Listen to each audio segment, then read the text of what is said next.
I'm Melissa Burntown. I'm one of the YSI Sculpture Network artists, and we're here at Serf in Leeds where I have my studio.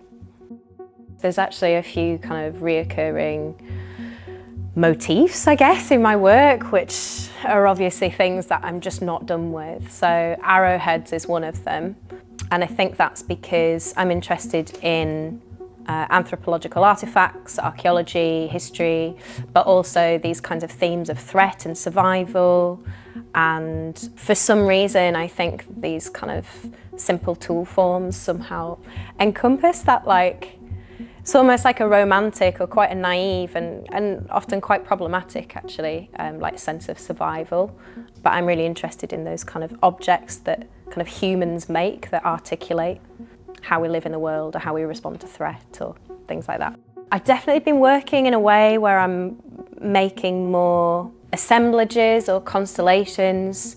So a lot of the objects that I make, and that can be kind of, you know, sculptural objects, or it can be, you know, a piece of sound or a print or something like that.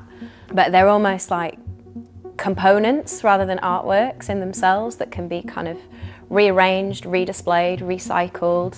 So there's this sense that things are kind of always shifting, like kind of underlying like tectonic plates, like things are always kind of moving. I guess that's probably informed by this sense of like feeling like you're on precarious ground, and that again I think is like a key theme, I think, in my work, is this like sense of precarity or threat or, you know, crisis, disaster, what happens when things collapse, or how you kind of respond to the potential of that collapse or threat. So that kind of uncertainty and things always kind of shifting, and this kind of working more towards kind of assemblages or constellations of things.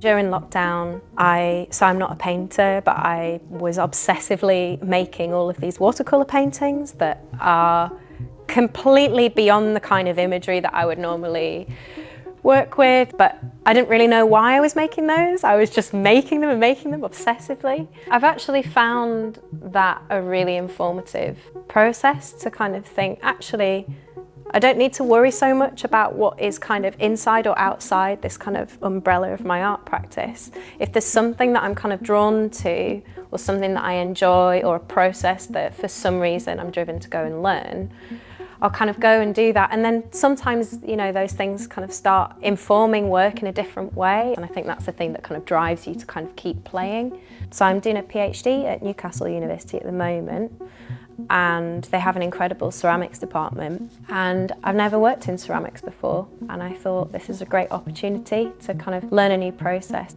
My research is, again, drawing on these ideas of threat and precarity, but particularly what that means to art practice and artist networks, artist communities in the north of England in a post-pandemic context.